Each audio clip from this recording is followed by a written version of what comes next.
The key here is that growth and evolution. When you do stray, you are able to align back. You know how to align back. Okay? So how do you get there? How do you find your energy of alignment? How do you raise your vibration? How do you raise that baseline? Hey beautiful, welcome to Naturally Empowered Living, your safe space to guiding you on your unapologetic self-awakening journey. This is your weekly sanctuary for waking up from autopilot and transforming the way you approach life through the power of meditation, energetics, and root cause therapy. It is my mission to help you heal unprocessed emotions and release stuck energies by alchemizing your struggle cycles into opportunities for deep self-love, awareness, trust, and connection, to return to your innate essence of being, stepping back into your energy of alignment. Because here, we honor all parts of ourselves, the messy and the magic, the shadows and the light, embodying all parts that make you, you. So if you are ready to get to the root of cultivating real change, get cozy, grab your journal and maybe favorite crystals, and let's discover our power within together.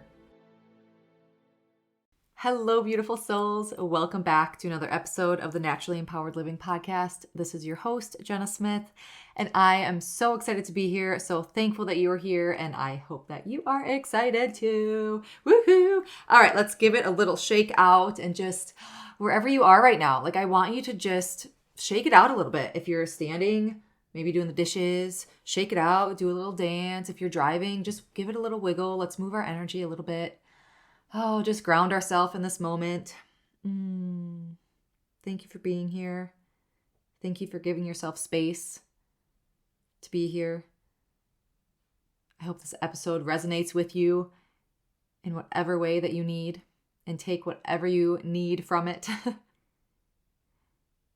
So I had a call this morning at 3:30 in the morning with a woman from Australia, and by golly, I love every single person that I meet from Australia. I'm not even kidding. Gosh, I love every single person that I meet in Australia. But I got up super early because obviously the time change. And after our session, I was just so inspired. I felt so creative. I just chose to jump into personal journaling and personal stuff, just little fun things that I've had on my to-do list for so long, but it's I haven't done it. Versus actually starting my workday before I had to get my kids up at 6 to go to school.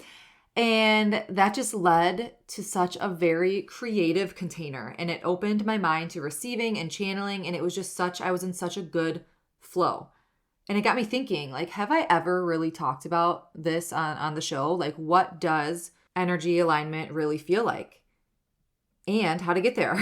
It's so foundational to me, and I feel that I miss that mark so often, totally throwing myself under the bus. I feel like I miss that mark so often in sharing things like that.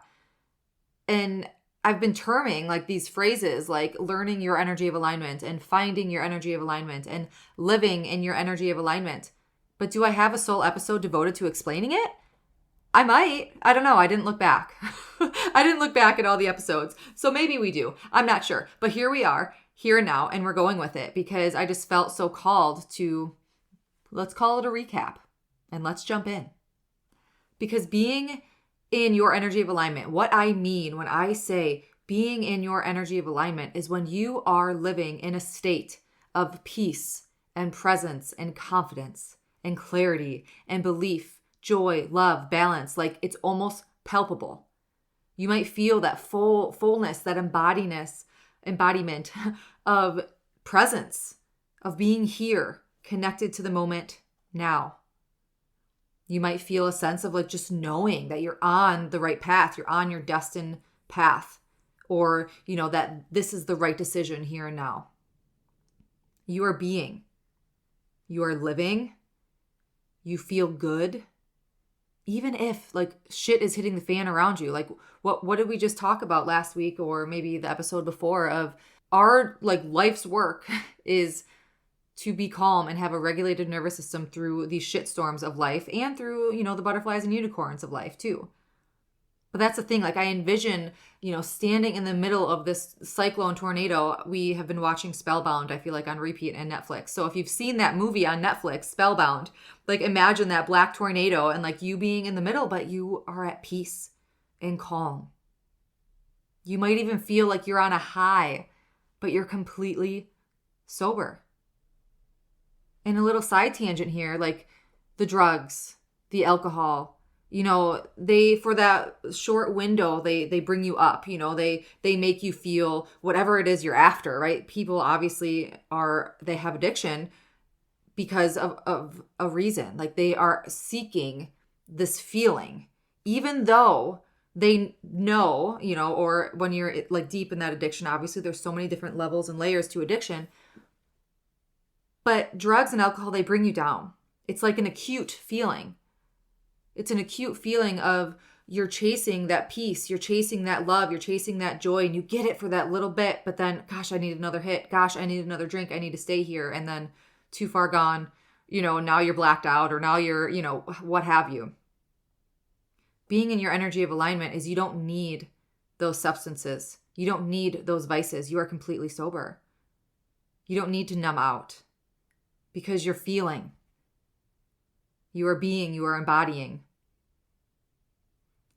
And from a perspective using David Hawkins' scale of consciousness, like if your baseline feelings are full of shame or guilt or fear or anger or resentment, like you may be pulling for that vice or that substance to numb out, to blur the edges, to continue to shove the feelings under the rug, to give you those acute feelings of peace, love, joy, acceptance, all those higher states of consciousness. So the thing is here, to be in your energy of alignment, your baseline vibration is raised. Trust me, there's a lot of shit that goes on, from the here and now. And we're going to get to that in a minute, like how to find your energy of alignment, how to, raise that baseline. But when you're in your energy of alignment, your baseline vibration is raised to those states of being at peace and love and joy and acceptance. Like you don't need the vice. The substances don't answer that call anymore. So it's about connecting with and trusting your inner wisdom, your intuition, while being able to discern it from the voices of your ego, outside factors, external pressures. And also that growth and that evolution is when you do stray, because God, by golly, like we're all, we all fall out of alignment. We all, misstep. We all, I don't even want to call it a mistake or a failure, because the key here is that growth and evolution. When you do stray, you are able to align back. You know how to align back. Okay? So how do you get there? How do you find your energy of alignment? How do you raise your vibration? How do you raise that baseline? I have a few different ways, right? And this is really where I specialize. This is really like root cause therapy is highlighting addiction and trauma. Of course, it helps so many other things with overall well-being and mental health and anxiety and depression, but it was created around a trauma-focused, addiction-focused foundation. So the three things that I'm going to share here are things that I specialize in, and this is like the shit that I love, okay? So fascinating. And again, like there's no judgments here. I have struggled with my relationship with alcohol for years, and I kid you not, within the last, I don't even know, 6-ish months, within the last year, there has been like exponential revelations, evolution. Like I'm not completely sober. Like I'll have a drink, if I go out, if I go out with my husband. I'm saying that because my mom was here last weekend. So like we did go out to dinner and we had a drink, but like it was a drink. In the past, I'll share who I am with alcohol. I could go without beer. I could go without wine. Even though I love it, like I love beer, I love wine, but I don't need it. It's like that hard alcohol. It's that quick buzz. It's that instant buzz. And again, like once I started learning about the foundations of alcohol, not even what alcohol does to you, that part I knew. Like I know what alcohol does to you, like with your brain and like you're like I know that, right? But what really hit me was it was like an escape of reality. To me, I took it as, why am I trying to numb out my life? Why am I trying to use this substance to avoid something. Like, this is my life. And it was just like, I should probably dedicate a whole episode to this, sober curious. It's not even sober curious, just this journey of realization around, my relationship with alcohol. It's been a beautiful unfolding. There has been obviously a lot of lows.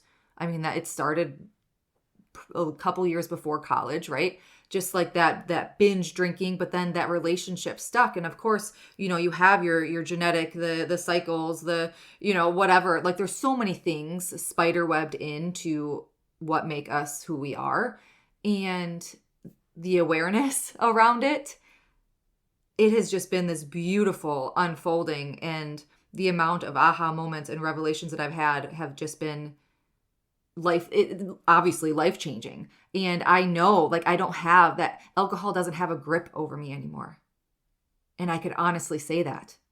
And I would never, like, this has been over almost 2 decades. It probably has been. Let me do math here. Like, not over 2 decades. Oh my gosh, how old am I? I'm 35. So a little over a decade and a half, let's say, okay?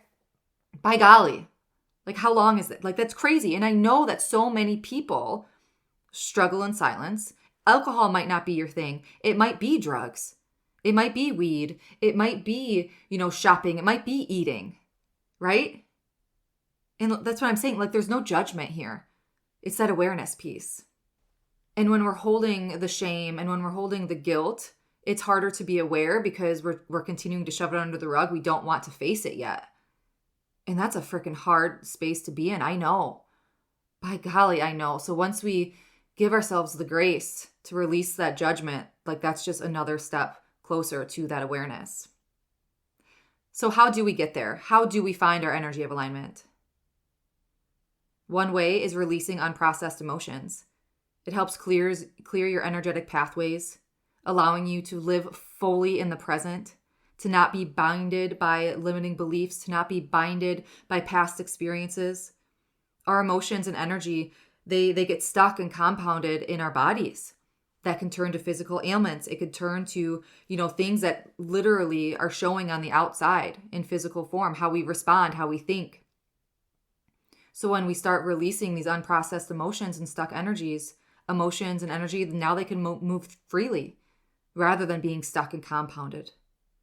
And this creates space for, you guessed it, clarity, intuition, alignment, more connection, that state of being, of living, truly living. Number 2 is regulating your nervous system to be able to also align your energy. A regulated nervous system, it helps create that stable foundation for the emotional balance, the mental clarity, the physical well-being. Again, to allow that energy to flow freely. When the nervous system is calm and responsive rather than reactive or not regulated, it opens pathways for that deeper connection to help you align, to possibly release more, emotions or stuck energies, to bring you back to your energy of alignment. And number 3 is when you're aligned, when you're in your energy of alignment, you are unapologetically yourself. You trust your inner guidance. You connect with your soul's essence. You love yourself through the thick, the thin, the shadows, the light, the shit, the happiness, right? And even though that, there's still going to be challenges and there's still going to be struggles within life, your to-do list is still going to be there, but you feel lighter. You have this sense of inner peace. You can set boundaries. You protect your energy. It's so sobering. You feel on a natural high, like you have this state of aliveness and aliveness that is so freeing. And this journey, it's self-work, guided by your free will. Like, you have to be ready. You have to be ready to be aware. And it's okay if you're not. But when you are, when you start getting those little downloads, when you're listening to episodes like this, when you are having that push or that pull, that's kind of that nudge, like, all right, you're ready. Let's dabble into this. Let's open that can of worms, right? And of course, your spirituality can enhance this work, but the work itself honors you in whatever you believe in. And this path is one of connection, growth, and alignment, where you embody your life's work and bridge the gap from your higher self to your everyday life, feeling this freedom and this inner peace that is truly, like I said before, it's palpable. So if you feel called, if this resonated with you and you haven't downloaded my free meditation, Slow Down to Release Stuck Energy, this is your sign to go to the show notes now, download that meditation, give yourself 10 minutes to connect with yourself. Until next week, as always, simply be you. You have everything inside of you to learn your energy of alignment and be unapologetic in who you are. Sending my love and so much light. Did you find this episode free or empowering? Please read my review. Tickle, boop. Thank you for spending this sacred time with me on Naturally Empowered Living. If this episode brought you closer to stepping into your energy of alignment, I'd love for you to leave a written review and share how this show has supported your journey. Your feedback truly lights me up and helps others find the space of transformation. And sharing it with someone who might need it spreads the ripple of healing even further. Be sure to check the show notes for ways to connect with me and explore personalized healing sessions and mentorships to deepen your self-awakening journey. Thank you. I appreciate all you are and all you do.